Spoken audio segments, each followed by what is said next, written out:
Romans 3. Then what advantage has the Jew, or what is the value of circumcision?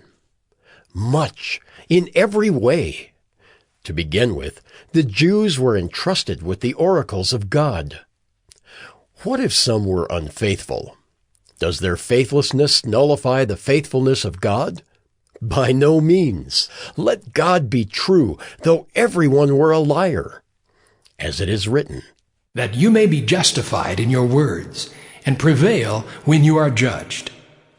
But if our unrighteousness serves to show the righteousness of God, what shall we say?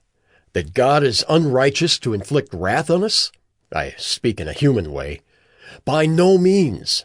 For then how could God judge the world? But if through my lie God's truth abounds to his glory, why am I still being condemned as a sinner? And why not do evil that good may come? As some people slanderously charge us with saying, their condemnation is just. What then? Are we Jews any better off? No, not at all. For we have already charged that all, both Jews and Greeks, are under sin, as it is written. None is righteous. No, not one. No one understands. No one seeks for God.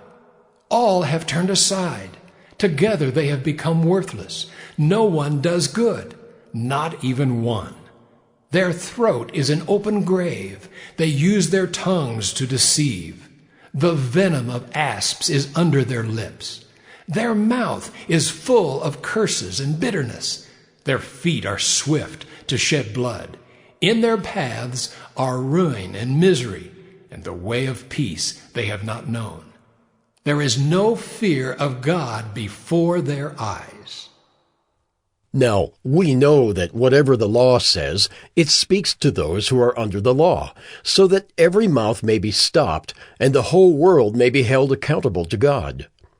For by works of the law, no human being will be justified in his sight, since through the law comes knowledge of sin.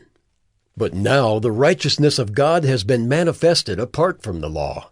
Although the law and the prophets bear witness to it, the righteousness of God through faith in Jesus Christ for all who believe. For there is no distinction, for all have sinned and fall short of the glory of God, and are justified by his grace as a gift through the redemption that is in Christ Jesus, whom God put forward as a propitiation by his blood to be received by faith.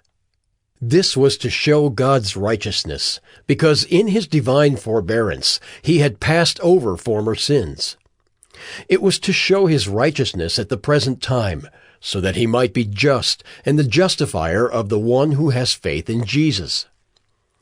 Then what becomes of our boasting? It is excluded.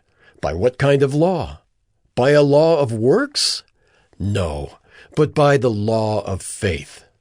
For we hold that one is justified by faith apart from works of the law. Or is God the God of Jews only? Is he not the God of Gentiles also?